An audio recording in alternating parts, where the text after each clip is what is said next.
Welcome back to Poland Daily History. I'm in the studio with my guest Stefan Thomson, and we're talking about Mr. Putin, President of Russia's attempts to rewrite history and to try to blame Poland, rather extraordinarily, for the outbreak of the Second World War. Stefan, welcome back.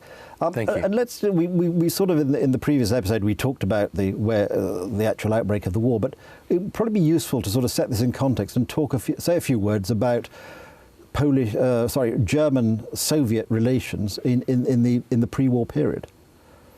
So I think in terms of German-Russian relations, it's important to go all the way back to I suppose the partitions of Poland, which were done together. Three empires got together to dismember Poland and occupied Poland for 123 years. And after the Treaty of Versailles, after the taking of power by the communists in Russia, the implementation of communism, the October Revolution, and then in power, they withdraw from the First World War.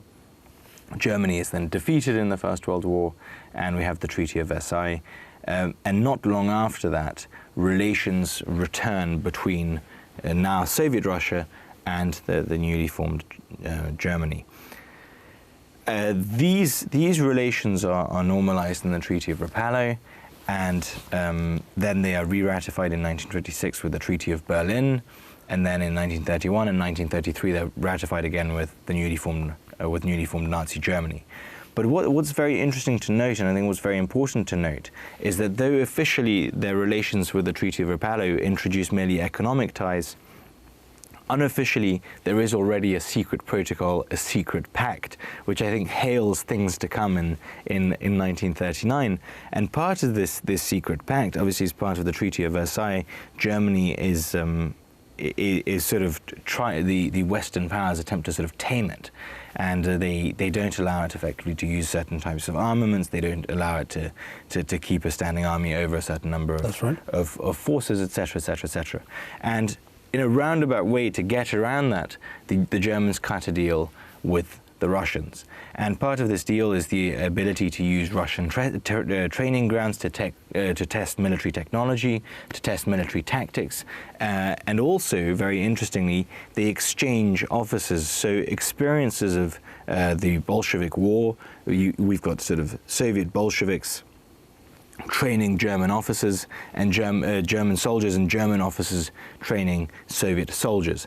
And in fact, interestingly, so the people responsible for the war of 1920, the Polish Bolshevik War, and ultimately the people who get defeated in the Battle of Warsaw by the Poles in 1920, these are the people who are training German soldiers. And conversely, interestingly, several future Third Reich generals are involved in training Soviet soldiers. And that, I think, is a strong signal of things to come, things that will come about 15 years later. And could we also say, it's sort of slightly looking, that also the Spanish Civil War, in some ways, was a sort of used by, obviously the Soviet Union was supporting one side, Nazi Germany was supporting the other side. But in a sense, that was not exactly a dry run, but they could practice certainly their bombing. The Germans used as a way of practicing their bombing techniques. Yeah. So, a proxy war as you say, as another sign of things to come.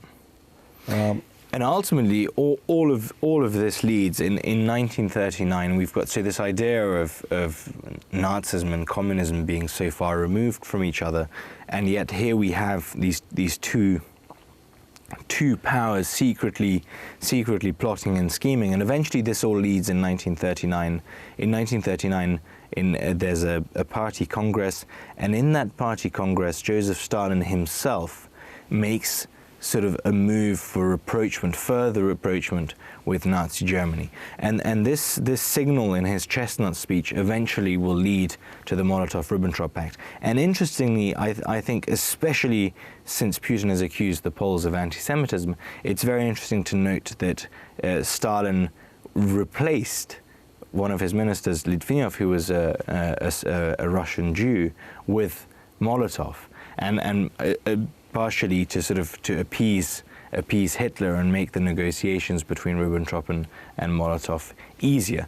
And all of this eventually leads to the Ribbentrop-Molotov Pact, which has this secret protocol. I mean, it's interesting, you make an interesting point there. Of course, if you look at the history of the NKVD, certainly during the operations in Ukraine, progressively the NKVD was purged of its many, because at the outset many of its senior officers were Jewish, but by the time you got to the Second World War, because the NKVD had become largely Russian, which of course went against this sort of idea of the Soviet Union being a community of nations, everybody equal within this great Soviet Union. So already you're seeing this sort of anti-Semitism at the heart, in fact, of Stalin's approach to the Soviet Union, which, of course, if Mr. Putin is trying to be a latter-day Stalin, again, it rather undermines his own argument based on the actual facts. It certainly does. Of course, Putin would, like all great debaters, say, well, he can't let facts confuse his argument, of course.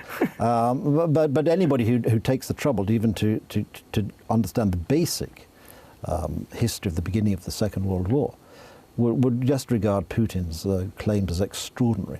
And he must think we're all stupid. It is just so incredible. I mean, I suppose this is the question: is this being done for an international audience, or is this being done for an internal audience? And is this being done to sort of confuse people and to distract from other things that are going on? The lie is so blatant that it might potentially just be a distraction, or it might just be, in fact, for a domestic audience which needs to maintain its belief in the greatness of the Russian Federation, which is an inheritor of the USSR, and which in many regards is a failing state. Indeed. I mean, and that's the thing that people tend to forget. On any analysis, be it population, be it economy, be it even military might, the Russian Federation is actually remarkably weak and seems to have only left its capacity to cause mischief. And that I think is interesting. Anyway, we'll leave it there for this section. We'll come back and discuss these issues more later. Thank you for watching this section. We'll be more with Stefan Thomson in our next episode.